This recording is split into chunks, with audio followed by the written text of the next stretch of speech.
मैले जे जति पनि मैले भने कहिले पनि भन्ने गरेको थिएँ, मेरो जीवनमा अलिकति पनि दया करुणा र अलिकति पनि डिसिप्लिन कतैबाट देखिन्छ भने त्यो बुद्धको वासनाको कारणले नै थियो। यो धरतीमा होला बुद्ध भन्दा पहिलेका के थिए, धेरै कहानीहरू धेरै चीजहरू छन्। धर्मको नाममा धेरै विभाजन गरिएको छ, तर एउटै मात्रै मानव जन्मेको हुन्छ बुद्ध। सत्य यस्तो चीज हो जसको लागि साइन्सको नजरबाट हेर्न जरुरी पनि छैन, स्पिरिचुअलको नजरबाट हेर्नु पनि जरुरी पनि छैन। सत्य जताबाट हेर्दाखेरि पनि त्यो सत्य नै लाग्छ र बुद्धले त्यो सत्य बोलेर गएको हुन्।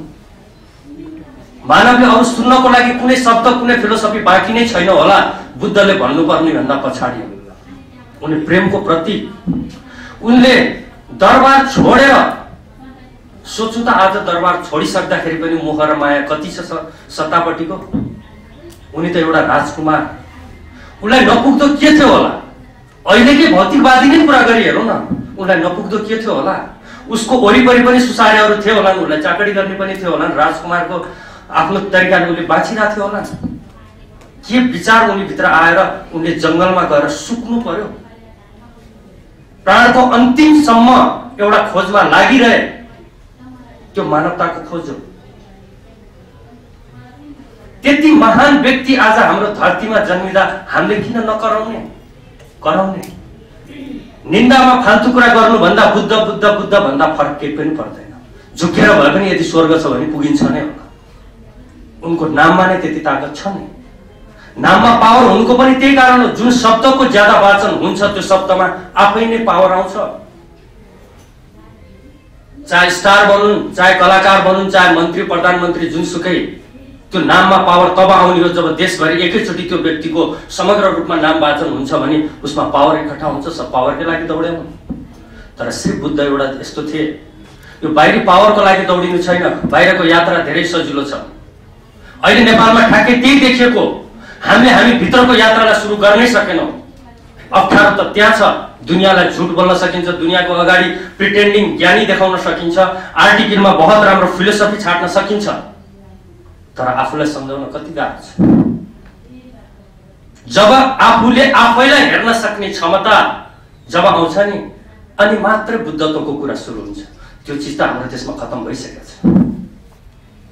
यहाँ आफूलाई हेर्ने परम्परा, आफूलाई सोच्ने परम्परा, यदि म केही चिज बोल्दैछु, केही चिज आर्टिकल लेख्दैछु या केही चिज गर्दैछु भने म विचारको कुन चाहिँ चिजमा बसेर यो शब्द निक्लिरहेछ त्यो त आफूलाई जित्त अरूलाई थाहा हुँदैन त। अरूलाई त हामी कलाकार जस्तै मेकअप गरेर जे पनि गरिदिन्छौँ। टेन्सनमा हामी पनि हुन्छौँ, समस्यामा हामी पनि हुन्छौँ, लभ सिक्वेन्स हामीले दिनुपर्ने पनि हुन्छ। जो जति राम्रो अभिनय त्यो त्यति नै राम्रो। तर यहाँ त जीवन पुरै अभिनय गरेर त चल्दैन, किनभने एक दिन त मर्नु नै छ।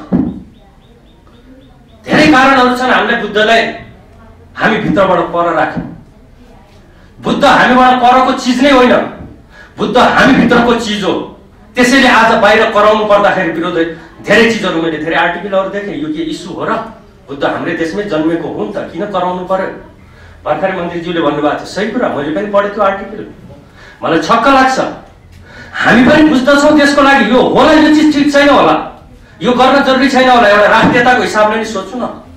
यो देशमा जन्मेको एउटा गहना, यो देशमा फुलेको एउटा फूल जसको वासना विश्वभरि फैलियो, तर यहाँ गन्दगी अझ छ जहाँ उनी जन्मेका हुन्। बुद्ध फुलेको भूमिमा हामी कतैबाट पनि बुद्ध जस्तो देखिएनौँ। समस्या त्यहाँबाट नै छ। बाहिरका मान्छेहरू त हेर्दै थाहा हुनुपर्ने।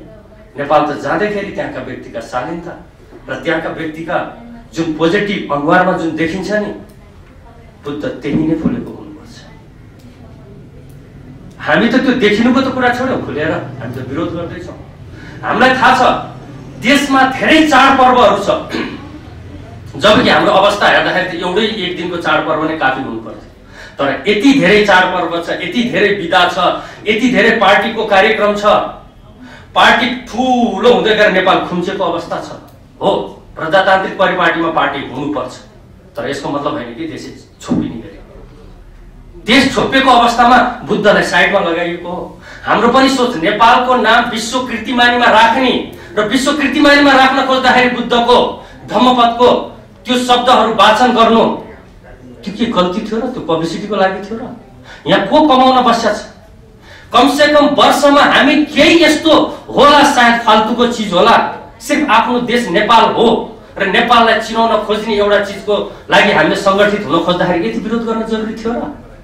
यो त कुरा नेपालको मात्रै थियो, यहाँ कुरा कुनै पार्टीको त थिएन त, यहाँ विरोधको त कुनै ठाउँै थिएन। किन विरोध गर्नु पर्यो? यत्रो दिवसहरू छ, दुनियाँ चिज छ, देशको लागि सिर्फ नेपाल भनेर, नेपालको लागि भनेर संगठित हामीले कहिले चाहिँ हुने गरेछ त? आज बुद्धको बाणी वाचन गर्दै हामीले एउटा टुडी खेलमा इकट्ठा हुनुपर्छ भन्दा हाम्रै देशबाट नै यो चिजको विरोध हुँदाखेरि म उहाँहरूलाई पनि रिक्वेस्ट गर्छु, मन नलागी पनि एकचोटि झुक्किएर बुद्धलाई पढ्दिउँ न, बुझ्दिउँ न। हुन सक्ला देशको लागि केही सोच्न नसके पनि पक्कै पनि मलाई थाहा छ उहाँको त्यो वासना, उहाँको त्यो खुशबुमा त्यो जादु छ कि झुक्किएर पनि पढ्दाखेरि करुणा भित्रबाट पलाउन थाल्छ। हामी भित्रकै करुणालाई खतम गरिसक्यौँ, आफै भित्रको आफ्नै पलाउनु पर्ने करुणालाई खतम गरेर त देशको लागि हामी कसरी एक हुन सक्छौँ? यो त कोसिस मात्रै थियो हाम्रो। हुन सक्छ हामी अर्को पनि आयोजना गरौँला, अर्को चिज रेकर्ड भन्ने चिज ब्रेक हुन्छ, यो दुनियाँमा कुनै पनि रेकर्ड दिगो हुँदैन, त्यो हामीलाई पनि थाहा छ नि।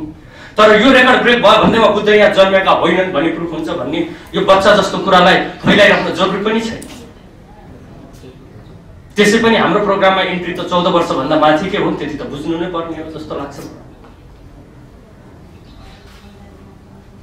मलाई पनि फिल हुन्छ यसरी बोल्नु पर्दाखेरि मेरो उसमा पनि अलिकति दुष्टता आइरहेछ, फेरि पनि बुद्धलाई सम्झिने साथै कोर भन्छु। तर ऊपट्टिको प्रेम हो यो देशपट्टिको प्रेम हो। यहाँ मैले पहिले पनि भनिसकेँ, राष्ट्रियता हामीले स्लिपिङ मोडमा राखिदिइसक्यौँ छैन, हामीमा जतिसुकै कके पनि राष्ट्रको लागि हामीले केही पनि सोचेका छैनौँ। राष्ट्रको लागि, नेपाल देशको लागि भनेपछि हामी फेरि सुन्न चाहन्छौँ के को लागि? किनभने विश्वासै छैन। यहाँ नेपालको लागि जम्मा हुन बन्द भयो, ठिकै छ नि, यो प्रोग्रामको जे जस्तो भने हामी नेपालको लागि राख्दाखेरि गल्ती त के भएको छ? यो त सबै व्यक्तिगत रूपमा देशप्रेमीहरूको, बुद्ध प्रेमीहरूको यो कुरा हो। बुद्ध डेफिनेटली कसैले भगवान माने, कुनै खास उसले कसैले के माने, कसैले के माने, साँच्चै नै उनी साइन्टिस्ट हुन्, एउटा भौतिक साइन्टिस्ट, एउटा स्पिरिचुअल साइन्टिस्ट। उनले दिएको उपदेशमा, उनले भनेको चिजमा हरेक एङ्गलबाट त्यो प्रुफ छ। हामी त्यो पनि पढ्ने गरौँ। दुनियाँ चिज पढ्दाखेरि एकछिन हामीले त्यो पढ्दाखेरि पनि हामीमा धेरै परिवर्तन आउँछ।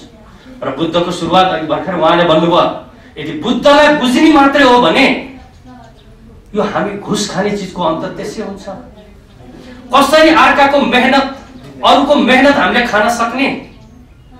जबकि हात खुट्टा सही सलामत छ र आफूलाई इन्टेलिजेन्ट सम्झिन्छ भने त्यो दिमाग, त्यो ताकत र त्यो इन्टेलिजेन्सी चाहिँ हामी अरूको खाने र अरूको सोच्नेमा लगाउनु पर्दाखेरि के फिल हुन्छ? यसरी सोच्दाखेरि त्यो बुद्ध बहुत डरलाग्दो हुन्। हामीलाई अन्तरात्मा नदेखाऊ, हामी आत्माबाट धेरै पर भइसकेका छौँ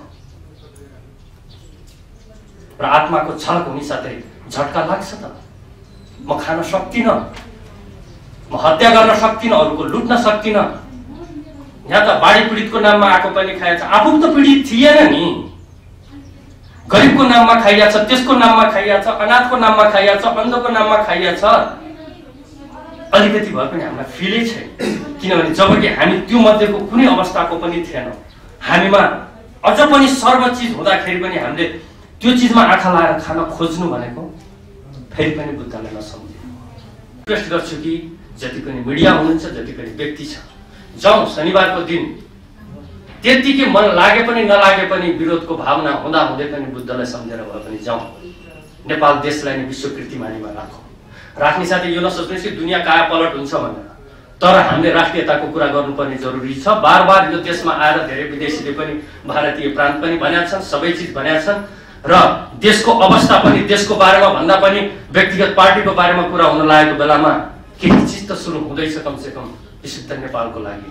यसमा हामी सहभागी हौँ। Thank you.